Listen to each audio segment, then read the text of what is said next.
अस्सलाम वालेकुम एवरीवन, एक नए वीलॉग के साथ मैं हूँ इस्मा शौकत और आप देख रहे हैं मेरा official YouTube channel. As we all know कि जिस तरीके से ईरान की सूरत हाल जा रही है, तो आज की वीडियो इंतहाई अहम है क्योंकि मशरिक़ वस्ता में हालात तेज़ी से जंग की तरफ बढ़ते दिखाई दे रहे हैं। ईरान पर इसराइल और अमेरिका के बड़े हमले, सैकड़ों शहादतें, हज़ारों बमबारी, अपनाए हरमस का बहरान, खलीजी ममालिक में आग और सफारती महाज पर शदीद कशीदगी। ये एक बड़ी आलमी जंग का आगाज़ है या ये क्या कुछ है, इसी सूरत हाल पर हम बात करेंगे।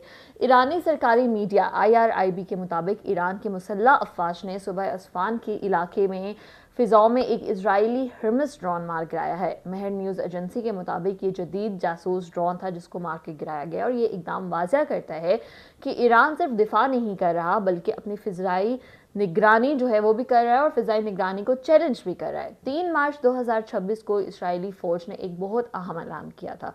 वो ऐलान ये था कि तेहरान के लीडरशिप कॉम्प्लेक्सेस पर 100 त्यारों से हमला किया गया है। उन्होंने अपने ऐलान में ये भी बताया कि 250 बम गिराए गए हैं। पिछले 30 घंटों में ईरान पर 2000 बम गिराए जा चुके हैं। सदारती दफ्तर और सलामती कौंसिल की इमारत को भी निशाना बनाया गया है।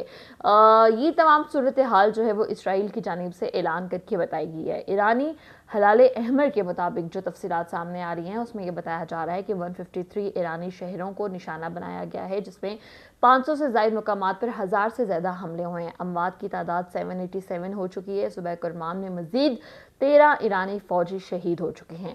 ये इदाद शुमार इस बात की निशानदही करते हैं कि हमले महदूद नहीं हैं बल्कि एक बहुत बड़े लेवल पे हमले किए जा रहे हैं। और इस पर ईरानी फौज जो है वो क्या कहती है? ईरानी फौज ये कह रही है कि इसराइल में अहदाफ को निशाना बनाया गया है। कतर में अमरीकी अड्डे पर भी हमला किया गया है। जैसे इसराइल हमले कर रहा है तो ईरान भी एक मुकम्मल जवाब दे रहा है। ईरानी वज़ारत ख़ारजा के तर्जुमान इस्माइल बकाई ने यह वाज़ेह अल्फाज में कहा है कि अगर यूरोप ईरान के खिलाफ जंग में शामिल हुआ तो इसे ऐलानी जंग समझा जाएगा। मतलब कि यूरोप को भी थ्रेट किया गया है कि अगर आप जो है ईरान के खिलाफ जंग करते हैं तो ऐलानी जंग इसको समझा जाएगा। ये बयान इस बात की निशानदेही करता है कि ईरान इस जंग को वसी करने के लिए तैयार है और अगर मजीद ममालिक शामिल हुए तो ये जंग आलमी जंग में तब्दील हो सकती है और बहुत बड़ा नुकसान हो सकता है। अपनाए हरमस बहरान के हवाले से अगर बात की जाए तो एक आलमी इकॉनमी बहुत बड़े ख़तरे में नज़र आ रही है। ब्लूमबर्ग की एक ताज़ा तरीन रिपोर्ट पेश की गई है। उस रिपोर्ट में ये बताया जा रहा है कि अपनाए हरमस में जहाज़ों की आमदोरफ्त तकरीबन 80% तक कम हो गई है। एशियाई ऑयल रिफाइनरीज 20 से 30% पैदावार कम करने पर गौर कर रही हैं। चीन, भारत, जनूबी कोरिया और जापान से ज़्यादा मुतासिर खलीज से एशिया तक तेल पहुंचाने में 15 से 30 दिन लगते हैं। अमेरिका, यूरोप या अफ्रीका से मुतबादिल सप्लाई महंगी और वक्त तलब है। तो ये सिचुएशन वर्स्ट से वर्स्ट होती दिखाई दे रही है। अगर अपनाए हरमस मुकम्मल तौर पर बंद होती है तो आलमी तेल बहरान जो है वो यकीनी होगा और इसके असरात जो है वो पाकिस्तान पर भी पढ़ सकते हैं। अब वो असरात मनफी ही ओबियसली होंगे क्योंकि बाकी कंट्रीज भी बहुत बुरे तरीके से अफेक्ट होंगी।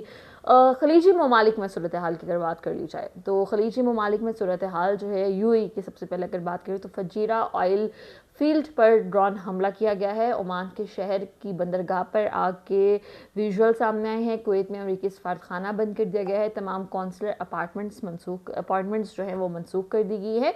फ्रांस ने कब्रिस को एंटी मिसाइल और एंटी ड्रोन दफाई निज़ाम फराहम करने का ऐलान किया है। ये एक बहुत बड़ी डेवलपमेंट और एक ये बहुत बड़ा ऐलान जो है वो समझा जा रहा है। अभी सारी सिचुएशन में हम वेट कर रहे थे कि चीन अपना मौक़िफ़ कब देगा। तो जनाब चीन का भी एक वाज़िया मौक़िफ़ जो है वो मंजर आम पर आया है। सारी सूरत हाल के बाद चीन ने बहुत चीज़ों को वाज़िया किया है और उन चीज़ों में जो वाज़िया चीज़ की गई है उसमें ये कहा गया है कि ईरान के ख़िलाफ़ अगर फ़ौजी ऑपरेशन फौरी बंद किया जाए ना किया गया तो नुकसान होगा। ताकत का अंधाधुंध इस्तेमाल कबूल नहीं है। ईरान को जोहरी तवानाई के पुरअमन इस्तेमाल का हक हासिल है और मसले का हल सियासी और सफारती होना चाहिए है, ये कहना था चीन का। चीन ने सलामती कौंसिल में तामीरी किरदार अदा करने का भी ऐलान किया है। तो ये कहा जा सकता है कि चीन भी कहीं ना कहीं अपना एक किरदार अदा कर रहे हैं तमाम सिचुएशन को कंट्रोल करने के लिए। चलें कोई ना कोई किसी ना किसी मुल्क की शायद सुन ली जाए कि ये जो एक सिचुएशन वर्स्ट से वर्स्ट की तरफ जा रही है उसको कंट्रोल किया जा सके। अब पाकिस्तान के अगर किरदार की बात कर लें तो वज़ीर ख़ारजा इसहाक़ डार ने सेनेट में एक इजलास में बहुत अहम बात की है। उन्होंने कहा कि ईरान और अमेरिका के दरमियान जोहरी मुज़ाकरात में मुस्बत पेशरफ्त हो रही थी। ईरान एटमी हथियार ना बनाने पर मुत्तफिक हो गया था। अमेरिका ईरान का मुकम्मल जोहरी प्रोग्राम ख़त्म करना चाहता था और पाकिस्तान में जो है वो सालसी के लिए तैयार था। उन्होंने मज़ीद ये भी कहा कि पाकिस्तान अपनी पूरी कोशिश कर रहा है कि तमाम चीज़ों को सॉर्ट आउट करवाया जाए। वज़ीर आज़म शहबाज शरीफ और फील्ड मार्शल सैयद आसिम मुनीर जो हैं, उन्होंने इस पूरी सूरत हाल में एक बहुत अच्छा किरदार अदा किया, सिफारती किरदार अदा किया है। पाकिस्तान ने ईरान के खिलाफ हमले की खुली आम मजम्मत की है। ईरान हमारा ब्रदर मुल्क है, ईरान के पुरअमन एटमी हक की हमायत की है और पाकिस्तान की जानिब से मेरे ख्याल में अब तक अगर हम देखें तमाम कंट्रीज़ के हवाले से, तो पाकिस्तान इज़ द वन जिसने खुलकर मंजर आम पे आके जो है वो ईरान का साथ दे रहा है और ईरान की चीज़ों कि जो ईरान के खिलाफ हो रही है उनकी मजम्मत करते हुए दिखाई दे रहा है। ट्रंप के बयान के हवाले से अगर बात कर ली जाए तो अमेरिकी सदर डोनाल्ड ट्रंप ने एक बड़ा अहम बयान दिया। उन्होंने कहा कि अमेरिका के पास मीडियम और अपर मीडियम हथियारों का लामहदूद ज़ख़ीरा मौजूद है। इनडायरेक्टली उन्होंने थ्रेड किया कि ये ज़ख़ायर तवील जंग के लिए काफ़ी हैं। अमेरिकी हथियार दुनिया के बेहतरीन हथियारों में से भी बेहतर करार दिए जाते हैं और ये बयान ये जाहिर करता है कि अमेरिका तवील और शदीद जंग के लिए तैयार है। तो सिचुएशन इज़ गेटिंग वर्स। अगर चीज़ों को ना कंट्रोल किया गया तो अमेरिका, डोनाल्ड ट्रंप ने भी ये ऐलान किया है कि जी हमारे पास इतना मवाद है, इतनी चीज़ें हैं कि हम जो है एक लॉन्ग टर्म जंग की तरफ जा सकते हैं। सवाल ये पैदा होता है कि क्या ये जंग मज़ीद फैलेगी। तो इस वक्त सूरत हाल इंतहाई ख़तरनाक हो चुकी है। रोज़ बरोज़ हमले ज़्यादा होते जा रहे हैं।